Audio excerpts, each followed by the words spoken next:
capital of the Socialist Republic of Vietnam.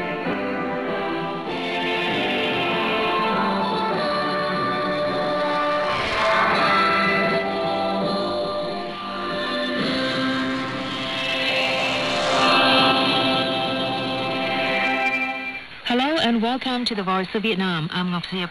On today's show, after the news, current affairs would highlight Vietnam's contribution to world peace.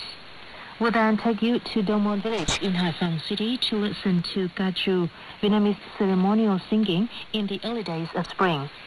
Finally, our conscious segment will look at how ginseng farming is bringing the ethnic people of Sudan a better life. But first, here's the news.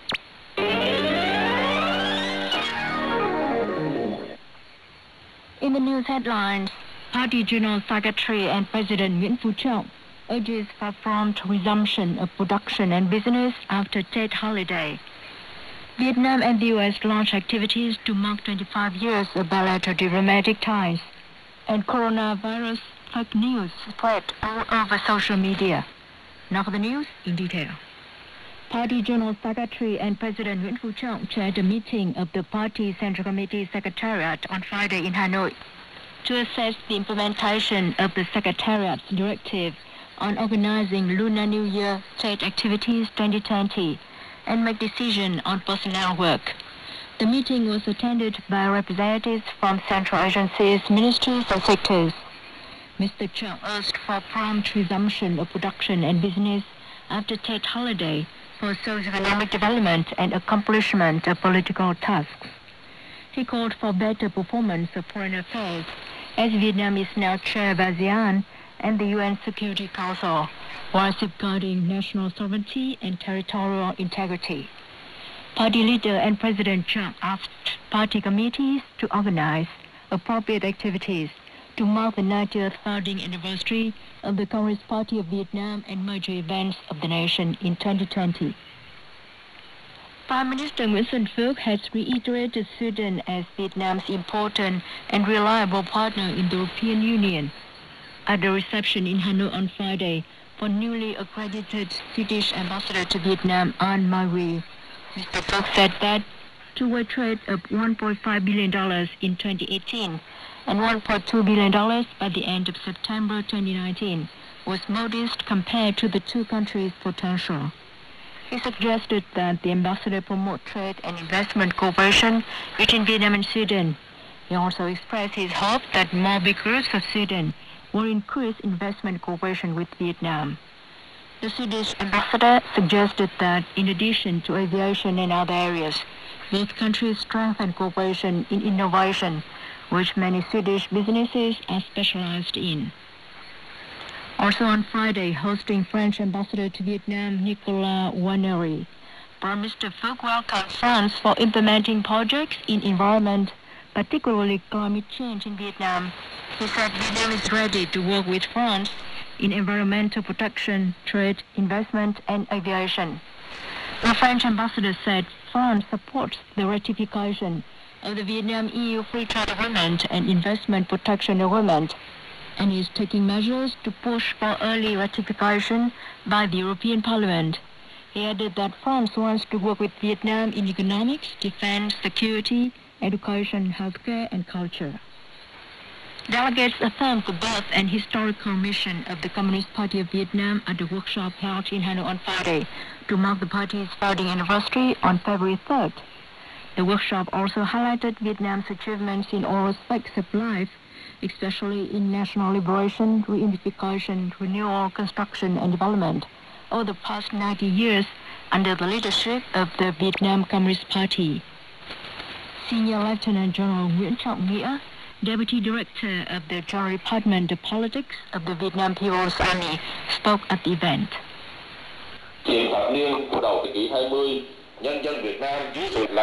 In the early 20th century, Vietnamese people led by patriotic scholars failed in fighting against the colonialist cruel domination and oppression, partly due to a lack of proper leadership and an advanced class to lead the revolution.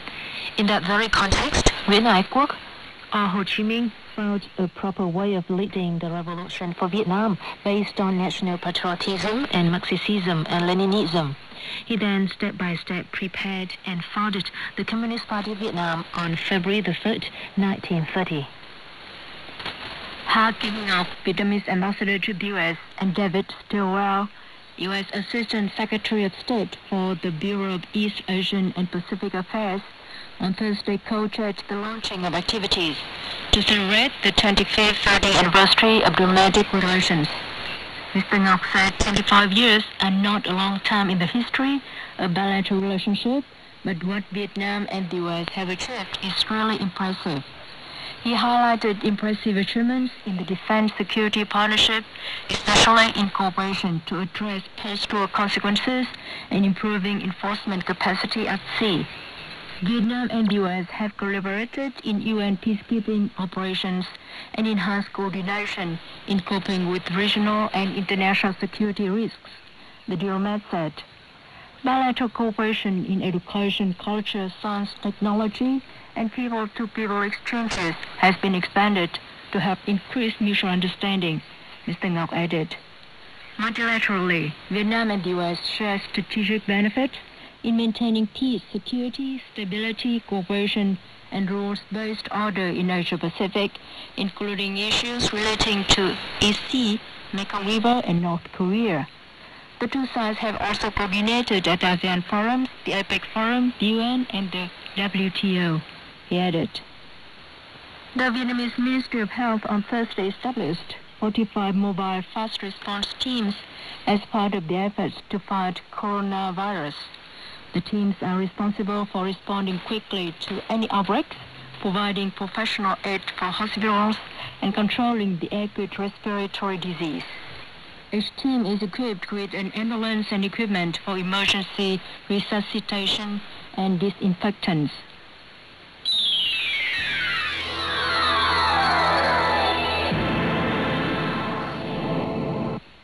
And now some more news. Lead Stories, a fact-checking organization that works with Facebook, says there's been a rapid increase in fake news causing misunderstandings of the Wuhan coronavirus. Martin Schenk, Lead Stories editor and chief technologist, said his team has detected a conspiracy theory saying that coronavirus is a Beijing lab-made bioweapon. They have observed the sharing of conspiracy theories on multiple social platforms about the origins of the virus. The information has widely been shared on social media. He noted there are people citing secret military sources who almost certainly do not exist, claiming that tens of thousands of people have died as a result of the virus, far in excess of the current estimates from official sources. A Facebook spokesperson said it was working with these fact-checking partners to debunk false claims about the virus. Once Facebook posts links containing claims that are fact-checked and found to be false, the platform dramatically cuts its distribution, and people who see this content try to share it or already have are alerted that it's false. A Google spokesperson said the company has changed its policy in recent years for Google and its video platform YouTube, which are designed to surface information from authoritative sources at the top of the search results. On Twitter, users searching for coronavirus in the U.S. and other countries are first prompted to visit official channels of information, including local medical agencies and the WHO about the virus. The United States on Thursday said it will allow Russian, Chinese, and European companies to continue work at Iranian nuclear sites to make it harder for that country to develop a nuclear weapon, but has imposed sanctions on Iran's nuclear entity and its top official. The Trump administration, which in 2018 pulled out of the 2015 Iran nuclear deal and reimposed sanctions on Iran, will let the work go forward by issuing waivers to sanctions that ban non-U.S. firms from dealing with the atomic energy organizations of Iran. The waiver's renewal for 60 days will allow non-proliferation work to continue at the Arak Heavy Water Research Reactor, the Bushehr Nuclear Power Plant, the Tehran Research Reactor, and other nuclear cooperation initiatives. The United States also placed Ali Akbar Salehi, head of the Atomic Energy Organizations of Iran, and the organizations itself under U.S. sanctions. Now to end the news at the headlines once again. Party General Secretary and President Nguyễn Phú Trọng urges for prompt resumption of production and business after Tet holiday. Vietnam and the U.S. launch activities to mark 25 years of bilateral diplomatic ties. And coronavirus fake news spread all over social media. That's the news.